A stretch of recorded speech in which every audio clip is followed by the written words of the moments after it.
Joining us on this week's episode of Prepare, Respond, Recover is Jon Brown, Principal Engineer and President of Stockwell Engineers. Major and record-setting floods occurred in North Sioux City, South Dakota in late June 2024, after back-to-back days of thunderstorms. From the morning of the 20th through the morning of the 22nd, over 13 inches of rain fell across the area. A storm of this magnitude for the area is exceptionally rare, with a reoccurrence interval of around every 1,000 years.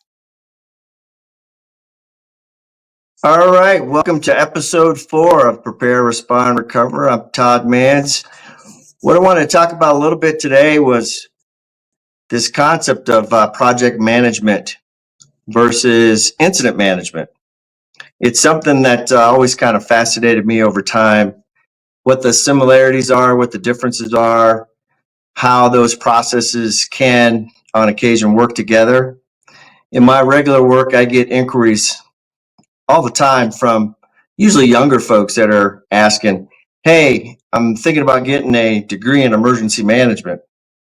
And generally, I'll query them just a little bit and then ask them what they know about project management, since it's a little bit longer and storied vocation that's used in a number of different places.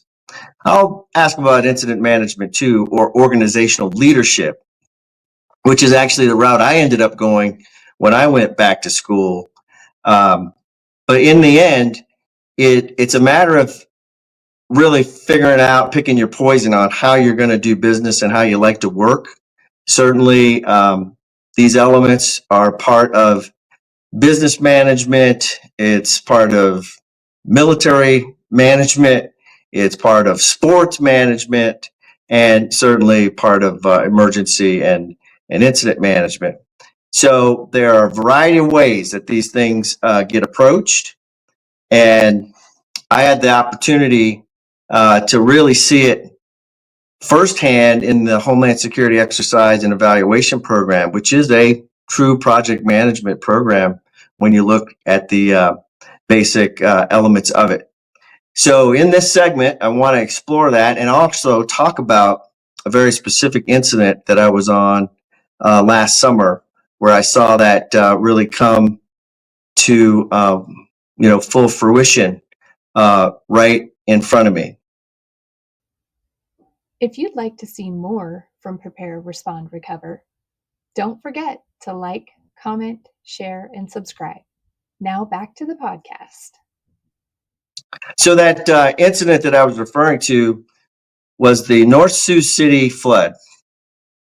Started in June of last summer. It entailed flooding that went on the Big Sioux River. Pretty significant flooding for the state of South Dakota.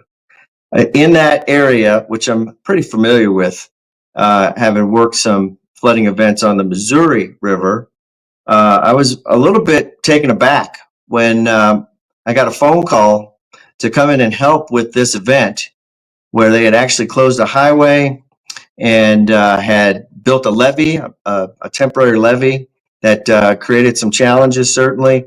And then we're in this mode of having to really reconstruct various areas of that part of this particular city. As the crow flies, Sioux City, Iowa, and South Sioux, Nebraska, not very far away. So the intersection of 3 states, intersection of 3 counties, intersection of 3 cities, certainly was a little bit of a challenge. And it happened in a time of the year where a lot was, kind of going on with the holiday approaching, 4th of July, with some of the political things that were happening. All of those seem to be factors in how we ended up having to manage that particular event. Be sure to check out EMN Media Productions at emnmedia.com. To help me really tell that story, I'm going to bring in a fellow that I met during that event. His name is Jon Brown.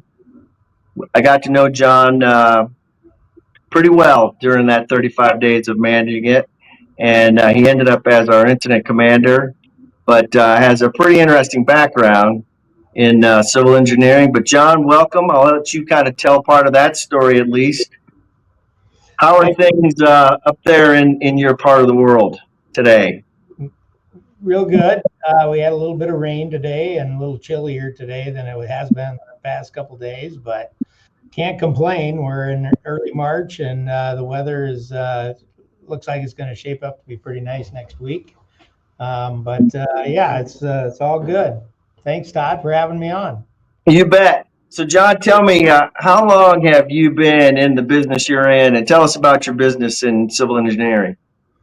So I've been in the business for I've been in this business for 33 years with Stockwell Engineers, and we're a civil engineering, landscape architect, and surveying company, and we tailored our business in the last since I can remember to municipalities. We act as their city engineer and planning and zoning, and really do any capital improvement projects for municipalities, the eastern side of the state.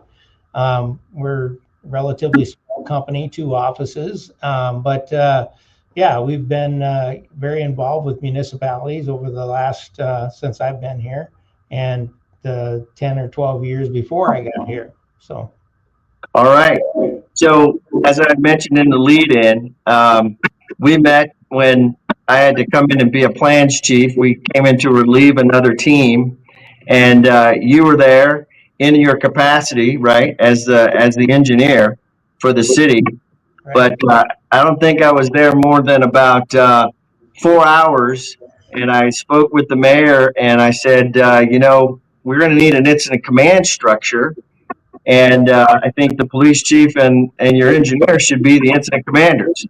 You remember that morning when you discovered you were going to be the incident commander on this Yeah, rebuild? yeah, I do. And I said, what does that mean?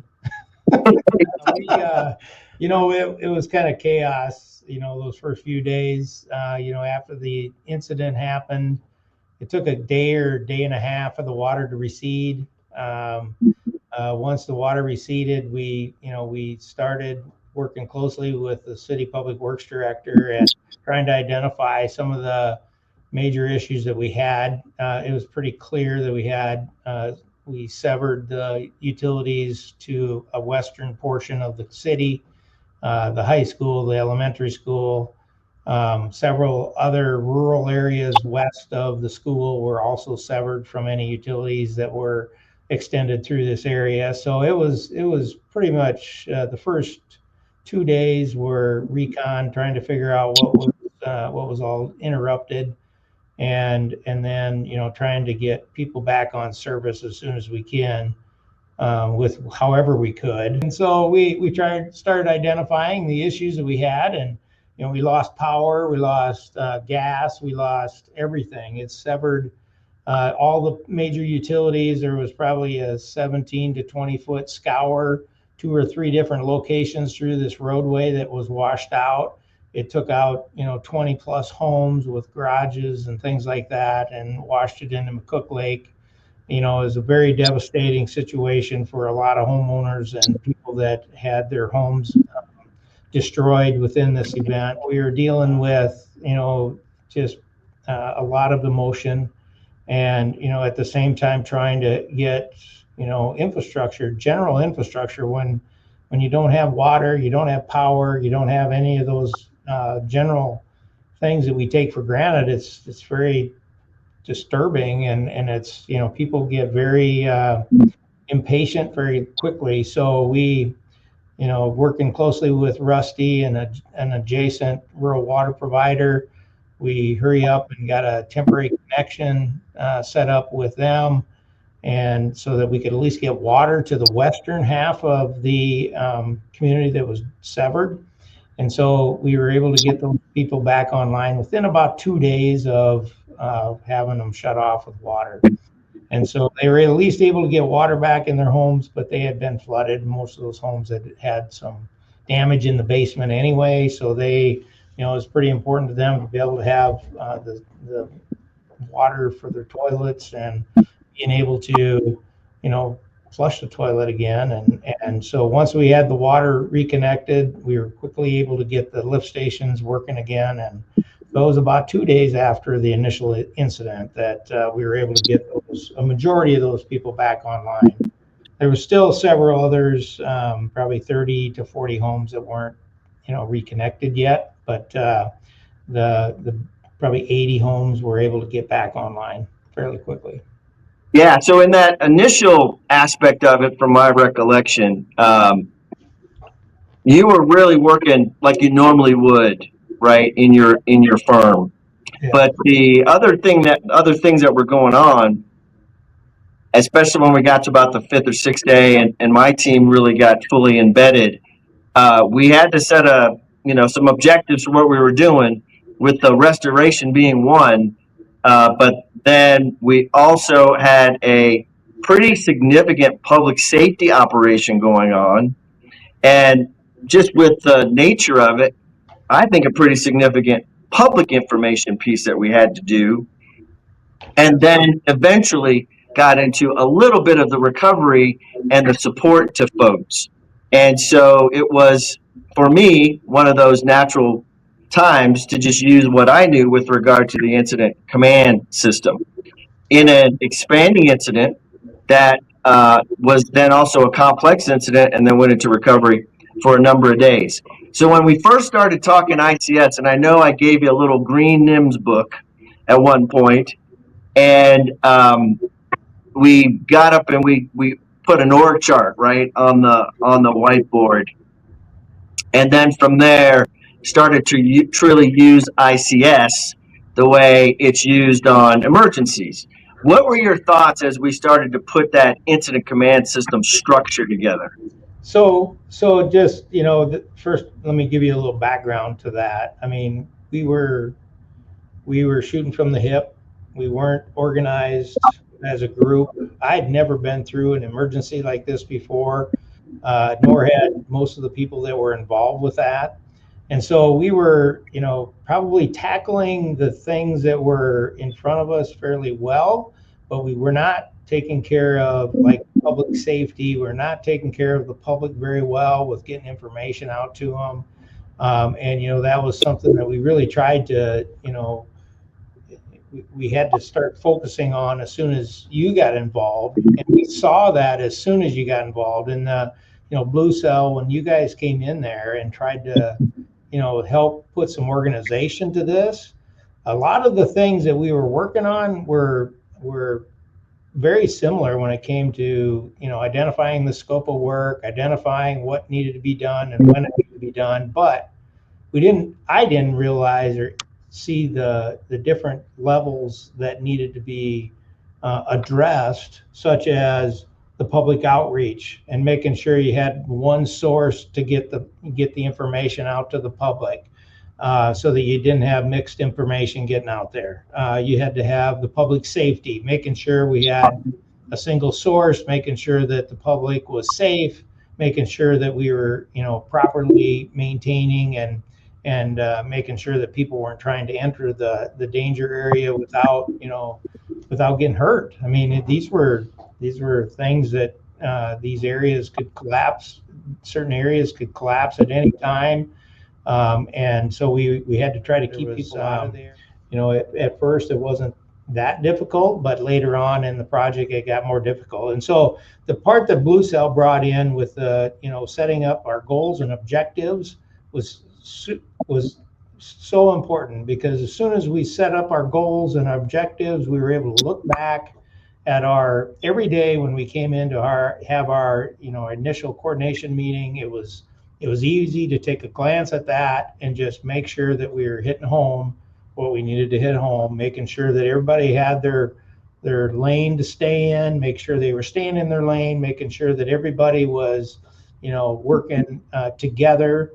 And with the incident command process, I learned so much just because of how it works and whatnot. At first, the diagram helped me a ton, how you work in a circle and you just keep going in that circle and Right. you come out. And that was so valuable because I had never been through it, didn't know really what we should be doing. And so I think that was the majority of our team was in that same boat. And so once we got everybody got on the same page and got working closely, I think once your staff got there, I think it took us about 24 hours or maybe 36 hours, and we were running pretty well.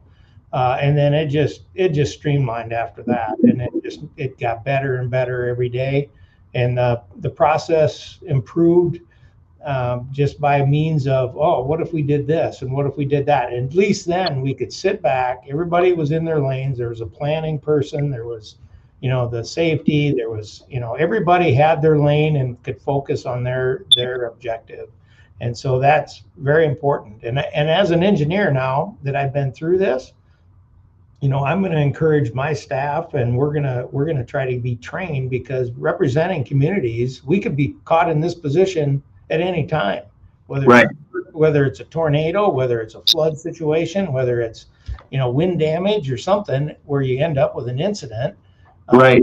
And I think a lot of people like you, Todd, probably take that for granted, that people know what's going on. Well, there's a ton of us out here that don't have a clue what you guys are doing in those rooms. And now, it just opened my eyes considerably, and we've had some in-house training in our staff just to, make them aware that if you get into this position, get in your lane and do your job, right? So we ended up doing, some things too, just knowing what potentially could happen. If you remember, we were spending a lot of money. And when you're spending a lot of money, there's always folks who are wondering if we're going to get reimbursed. And one of the ways you get reimbursed is you document what you did. And so that's where obviously you described the planning process, you described setting objectives day to day. But there were a couple of really unique things about this particular incident from my perspective. One, it definitely ended up as a complex incident. Two, we did something called branch tactical planning, where your folks were creating the plan every morning for what was going to happen in the field, in addition to what was going on from a law enforcement perspective, still knowing that, we were going to, at some point, have the federal government and the state in recovery looking at the decisions that have been made. Certainly, we ended up going down that road.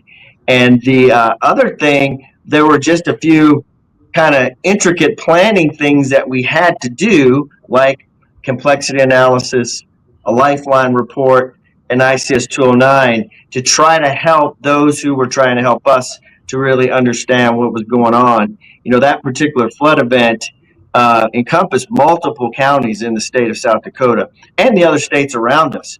So this idea of a situation report coming from each location, that's designed to help whoever's there to support you, whether that's somebody in Pierre, somebody in Des Moines, or someone in Lincoln, because those were the states that we were dealing with, and those are the state capitals, or even from that federal perspective. I know I sure appreciated the fact that we got to put into practice a lot of things that we only talk about in theory, or talk about very rarely in theory. So let me ask you this. You've seen the incident management side of it, and the project management side of it. How closely do you think those two things are related? I think it's very closely related. I mean, it's really a function of driving the scope, the schedule, and the finance on the project management side. And with the incident command, it's very similar. You're driving your safety, you're driving your scope, you're driving your the overall project, you're driving your message, and so it's a lot of the same things. And it was easy for me to fall into place because of maybe my background in some of the project management side of things.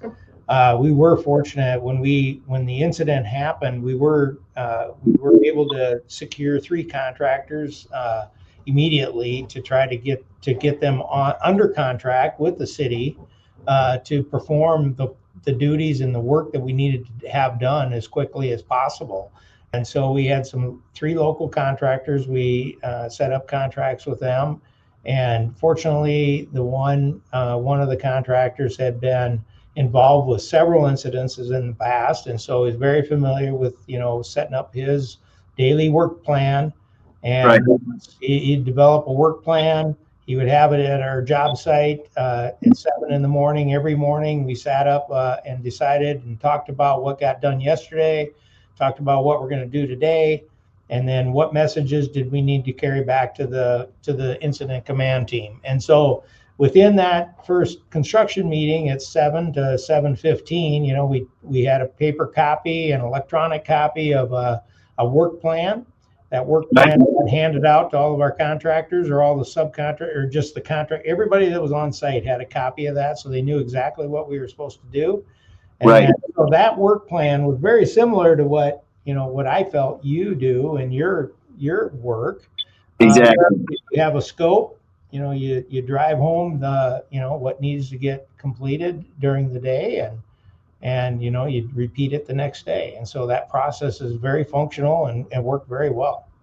Yeah, interestingly enough, that guy that we're talking about, he was smart enough to put that work plan on an ICS 204 form, Yeah. which fit with the other 204s that we were doing, in essence, creating a branch tactical plan. And it was almost done organically, but it just came together beautifully. So, thinking about moving forward into the future, do you really think civil engineering, the building community, should they have a better understanding of the incident command system? I Or definitely think we should. Yes. yeah, Because and the reason is because our industry as civil engineers, we're always working with municipalities, and right, it's the municipalities that are or the counties that are dealing with disasters. And a lot of times it ends up being the staff that are hired on as city staff or county staff that are the people that are in these positions. But in the situation with North Sioux City, their situation was so unique. I mean, it was everything came together at once to make it this catastrophic event. And that is, they didn't have an administrator. Once the event happened, or the incident happened, we had two staff members that were directly impacted by the flood, so they right, left City Hall. So all of a sudden, we were super short staffed in City Hall besides. And so, I mean, it really impacted that city from a workload standpoint. And so the staff that were there were really trying to pick up the people that were missing. And we had city council members trying to help out. The mayor helped out a ton, right, and there was just a lot of I'll call it, when I say the perfect storm, they just really did. They were super low staffed at the time when the incident happened, and so it was just unfortunate. But when we did hire and the city got you guys on board, what it did is it brought that structure to the system, and it got everybody working in the right direction. And so, I mean, I thought you guys did a great job, and I'm not just saying that, but I thought your group did a great job from start to finish. well, I sure appreciate that. All right, John, that's all the questions I have for you. Okay. Thank you for being a guest on the show today. Anytime, Todd. Anytime.